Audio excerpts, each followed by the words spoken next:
बिस्मिल्लाहिर्रहमानिर्रहीम। अस्सलाम वालेकुम एट क्लास। आज हम एक्सरसाइज 1.3 का क्वेश्चन नंबर 3 स्टार्ट करेंगे। क्वेश्चन नंबर 3 में स्टूडेंट टोटल 2 पार्ट्स हैं, part A and part B. दोनों पार्ट्स के ऊपर 1 बाय 1 हम 4 लॉ अप्लाई करेंगे थ्रू वेन डायग्राम्स। ठीक है स्टूडेंट।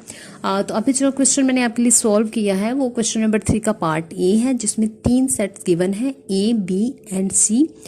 ठीक है स्टूडेंट। तो सबसे पहले हम अप्लाई करेंगे associative law of union of sets. क्या है वो है A union B union C is equal है A union B union C. हमने बहुत ज़्यादा टाइम जो है वो फर्स्ट चैप्टर पे इसलिए दिया है क्योंकि एक एक चीज़ मैं आपके साथ एक्सप्लेन करती हूँ। अगर सेम भी क्वेश्चन है फिर भी मैं आपके साथ हर एक क्वेश्चन जो है वो शेयर करती हूँ, ताकि स्टूडेंट्स को किसी भी हवाले से कोई भी कन्फ्यूजन ना हो। नहीं तो अगर मैं क्वेश्चन स्किप करवा के आपको करवाती सारा, तो फिर तो नो प्रॉब्लम, हमारे हर सब्जेक्ट के जो है वो हाफ बुक तो कंप्लीट हो जानी थी। तो मेरी कोशिश ये होती है कि एक स्टेप जो है वो मैं आपके साथ शेयर करूं, इसलिए थोड़ा सा टाइम ज़्यादा हो जाता है।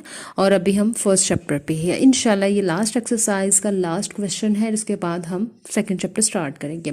Associative law of union of sets ये है, तो 1 बाय 1 हम इसकी लेफ्ट और राइट हैंड साइड सॉल्व करेंगे।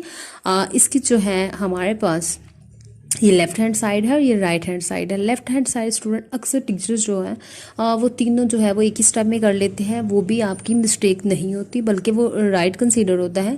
लेकिन मैं एक एक स्टेप जो है वो आपके साथ शेयर करती हूँ, इसलिए मैं सबसे पहले ब्रैकेट का पोर्शन करूँगी कि बोर्ड वाइज रूल के अकॉर्डिंग सबसे पहले हम ब्रैकेट सॉल्व करते हैं बी यूनियन सी। बी के एलिमेंट्स यूनियन सी के एलिमेंट्स, जो इसके लेफ्ट साइड पे होगा वही इसकी राइट साइड पे होगा। तो अब यूनियन का मतलब होता है सारे मेंबर्स लिखते हैं, सारे एलिमेंट्स लिखते हैं, लेकिन एक सीक्वेंस में। और वो सीक्वेंस क्या होगा? वो सीक्वेंस होगा इंक्रीजिंग ऑर्डर। तो चले हमने ये लिख दिए हैं। अब हम इसमें वैल्यूज पुट करते हैं। सबसे पहले ए के elements union B union C के एलिमेंट्स। ठीक है स्टूडेंट। अब हम इन दोनों का यूनियन फाइंड आउट करेंगे। तो यूनियन क्या होगा? इन दोनों के एलिमेंट्स को एक सीक्वेंस में लिखते हैं और वो हमने लिख दिया। तो student associative law of union of sets की हमने लेफ्ट हैंड साइड सॉल्व कर ली है। वेन डायग्राम मैं आपको बाद में सॉल्व कराती है। अब हम चलते हैं इसके राइट हैंड साइड की तरफ। तो राइट हैंड साइड पे हम सबसे पहले ब्रैकेट सॉल्व करेंगे, ए यूनियन बी, ए के एलिमेंट्स यूनियन बी के एलिमेंट्स। ठीक है, सबको हमने सीक्वेंस में लिख दिया है। अब A union B union C, A के एलिमेंट्स यूनियन सी के एलिमेंट्स। ठीक है स्टूडेंट। तो अब इन दोनों के एलिमेंट्स को इंक्रीजिंग ऑर्डर में हम लिख देंगे। इस तरह से स्टूडेंट हमारी लेफ्ट और राइट हैंड साइड दोनों साइड जो है वो सॉल्व हो गई है। तो चले स्टूडेंट्स, अब हम इनके वेन डायग्राम को, जो कि मेन क्वेश्चन जो वही है, ये तो हमने इस तरह के क्वेश्चन काफ़ी ज़्यादा किए। एक्सरसाइज 1.2 कंप्लीट जो है वो इन्हीं से थी, associative law, distributive law and so on. तो इस एक्सरसाइज में हम जो है वो डायग्राम यहाँ पे स्टूडेंट हम देखें। अब हमने रिलेशन क्या बनाना है, क्योंकि जब भी हमें पता है जब हम वेन डायग्राम ड्रा करते हैं तो हम अकॉर्डिंग टू रिलेशन करते हैं कि आया उनके दरमियान सबसेट का रिलेशन है, उनके दरमियान ओवरलैपिंग का रिलेशन है, उनके दरमियान डिसजॉइंट रिलेशन है। और उसके बाद हम उसकी शेडिंग करते हैं तो हम अकॉर्डिंग टू ऑपरेशन करते हैं कि उनके ऊपर ऑपरेशन कौन सा अप्लाई हो रहा है, यूनियन का है, इंटरसेक्शन का है, डिफरेंस का है एंड सो ऑन। तो सबसे पहले अगर हम ड्राइंग करेंगे तो फर्स्ट ऑफ ऑल 3 सेट्स है, तो हम रेक्टेंगल इस तरह से ड्रा करेंगे तो इसमें 3 जो सर्कल है वो इजीली जो है वो फुल हो जाए। तो ये मैंने रेक्टेंगल जो कि यूनिवर्सल सेट को रिप्रेजेंट की है कर रही, ये मैंने ड्रा करती है। ठीक है। उसके बाद मैंने इसके अंदर 3 सर्कल ड्रा किए हैं, ए बी एंड सी। अब स्टूडेंट अगर हम चेक करें इनके दरमियान रिलेशन क्या है, तो उसके लिए हमने तीनों स्टूडेंट ए और सी के दरमियान ओवरलैपिंग का रिलेशन है, बी एंड सी के दरमियान ओवरलैपिंग का रिलेशन है, और ए और बी जो है वो टोटल डिसजॉइंट है। इसलिए हम इन दोनों को साइड में कर लेंगे और इनके सेंटर में हम सी सेट ड्रॉ करेंगे। ठीक है स्टूडेंट। ताकि इन तीनों के दरमियान ओवरलैपिंग का रिलेशन बन जाए। वो किस तरह से?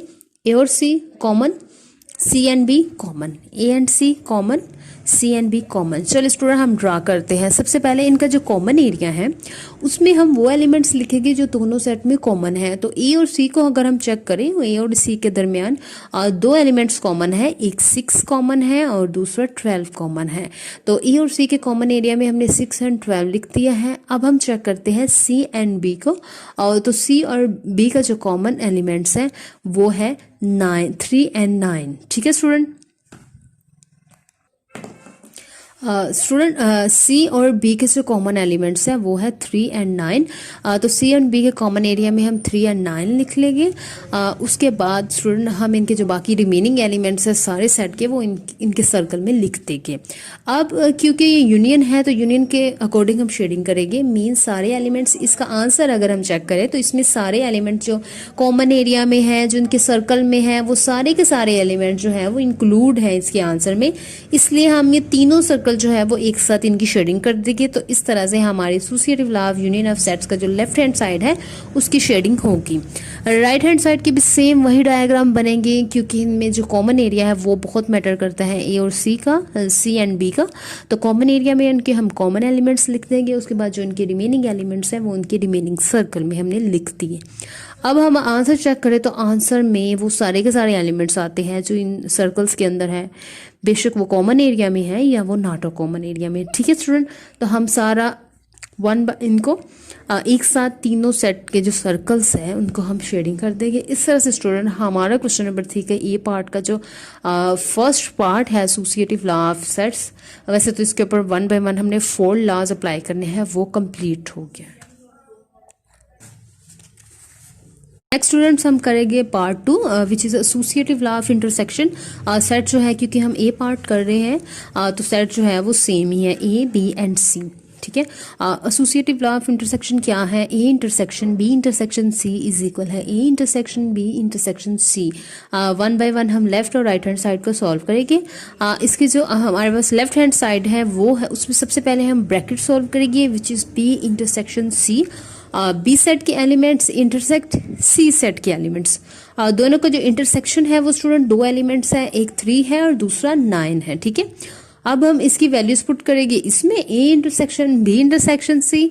ए सेट के elements intersect B intersect C, 2 elements जो कि हम ऑलरेडी फाइंड आउट कर चुके हैं। तो इन दोनों के अगर हम कॉमन एलिमेंट्स देखें तो वो कोई भी नहीं है, क्योंकि ये जो है हमारे पास इवन नंबर्स हैं और ये हमारे पास ओड नंबर है 2। तो क्या आएगा इनका इंटरसेक्शन? Empty set. अब हम करते हैं इसकी राइट हैंड साइड जो कि है A intersect B intersect C. तो सबसे पहले हम ब्रैकेट सॉल्व करेंगे, A intersect B A set के एलिमेंट्स इंटरसेक्ट बी सेट के एलिमेंट्स। तो दोनों में जो कॉमन एलिमेंट्स है इसमें भी एम्प्टी सेट आएगा, क्योंकि ये इवन नंबर्स हैं और ये ओड नंबर्स हैं।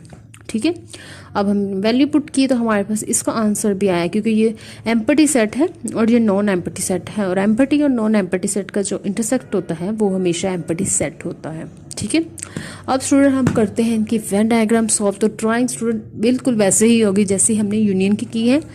मीन्स हम सेंटर में जो है वो सी सेट लिखेंगे, ए सी बी। तो रिलेशन क्या है इनमें? ओवरलैपिंग का रिलेशन है। उस रिलेशन के अकॉर्डिंग हमने इनकी ड्राइंग की है, 3 सर्कल ड्रॉ किए हैं। जो कॉमन सर्कल है वो सेंटर में आ जाएगा विच इज सी। इस एरिया में हम इनके कॉमन एलिमेंट्स लिखेंगे। उसके बाद जितने इनके रिमेनिंग एलिमेंट्स होंगे वो इनके रिमेनिंग एरिया में हमने लिख दिए हैं। ठीक है स्टूडेंट, दोनों साइड अगर आप चेक करें तो सेम एज इट है। अब स्टूडेंट हमने इनकी करनी है शेडिंग, और शेडिंग हम किसके अकॉर्डिंग करेंगे? According to operation, and the operation is intersection. Intersection operation के लिए स्टूडेंट शेडिंग के लिए हम चेक करते हैं उसके आंसर को। आंसर में जो एलिमेंट्स होते हैं उन्हीं एलिमेंट्स की हम शेडिंग करते हैं। तो दोनों साइड पे अगर हम देखें तो आंसर जो है वो एम्प्टी है।